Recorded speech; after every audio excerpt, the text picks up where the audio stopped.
مجھے معاف کر دے. تو رب فرماتا ہے میرا یہ بندہ جانتا ہے کہ اس کا کوئی رب ہے جو گناہ کرنے پر پکڑتا ہے اور معاف مانگنے پر معاف بھی کر دیتا ہے. میں نے اپنے بندے کی بخشش فرما دی, اب جو چاہے کرے. یعنی اللہ اس کی بے حساب بخشش فرما دیتا ہے. اور یہ میں نے بخاری شریف کی حدیث سنائی. سوچو کیوں اللہ سے دوستی نہیں کرتے ہم, کیوں میرے پیارے اسلامی بھائیوں اللہ سے دوستی نہیں کرتے. ایک بار آج اللہ سے دوستی کر کے میں نے اور آپ نے سچی توبہ کر کے جانا ہے اور اللہ کی بارگاہ میں یہی عرض کرنا ہے کہ مولا کمزور ہوں, گناہ ہو گئے, معاف کر دے. اے اللہ میں مانتا ہوں میں گناہ گار ہوں, مجھے معاف کر دے. اے اللہ میں آئندہ گناہ نہیں کروں گا, مجھے معاف کر دے.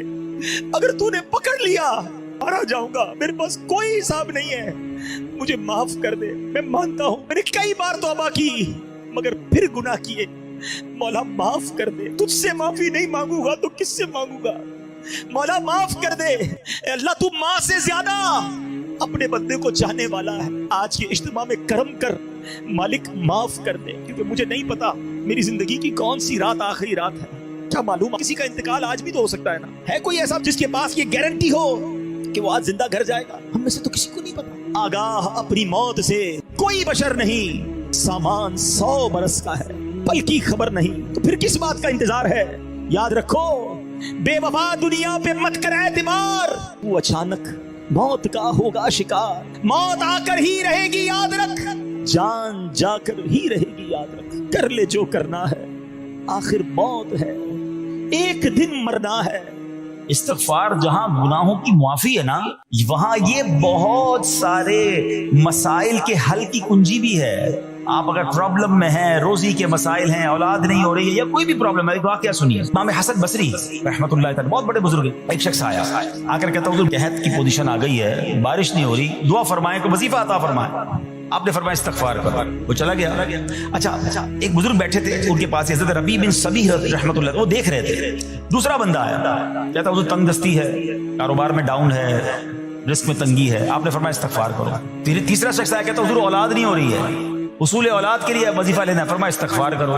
چوتھا بندہ آیا, وہ کہتا ہے کہ حضور میرے باغ میں فصلوں میں پیداوار کی کمی ہے, فرمایا استغفار کرو. حضرت ربیع بن صبیح کہتے ہیں حضور پہلا بندہ الگ پرابلم لے کر آیا, دوسرا الگ, تیسرا الگ, چوتھا الگ, چاروں کو ایک ہی وظیفہ, استغفار استغفار. آئے ہائے, بڑوں کی بڑی باتیں ہیں. قرآن میں بھی پڑھتا ہوں, قرآن آپ بھی پڑھتے ہیں, مگر دیکھو اللہ والے کیسے پڑھتے ہیں. کیا خوبصورت جواب دیا آپ نے. آپ فرماتے ہیں سورہ نوح پارہ 29 آیت نمبر 10 سے 12 کی آپ نے تلاوت فرمائی. اب ذرا قرآن سنیے گا. بسم اللہ الرحمن الرحیم. استغفروا ربکم انہ کان غفارا یرسل السماء علیکم مدرارا ویمددکم باموال وبنین ویجعل لکم جنات ویجعل لکم انہارا. سبحان اللہ. ذرا سنیے گا, اپنے رب سے معافی مانگو. استغفروا ربکم انہ کان غفارا, بے شک وہ بڑا معاف کرنے والا ہے. اب دے گا عطا, کیا فرمائے گا. یرسل السماء علیکم مدرارا, وہ تم پر موسلا دھار بارش بھیجے گا. ویمددکم باموال وبنین ویجعل لکم جنات ویجعل لکم انہارا. فرمایا اور مالوں اور بیٹوں سے تمہاری مدد فرمائے گا, اور تمہارے لیے باغات بنا دے گا, اور تمہارے لیے نہریں بنائے گا. باغات بھی بڑھ رہے ہیں, اولاد بھی عطا ہو رہی ہے, مال بھی بڑھ رہا ہے, بارش بھی ہو رہی ہے. کس چیز سے؟ استغفار سے. تو استغفار یہ آپ کے بہت سارے پرابلمز کا حل ہے, مسائل کا حل ہے. بس اپنی زبان استغفار سے تر رکھیں. اچھا پھر اس میں تھوڑی سی شرمندگی بھی,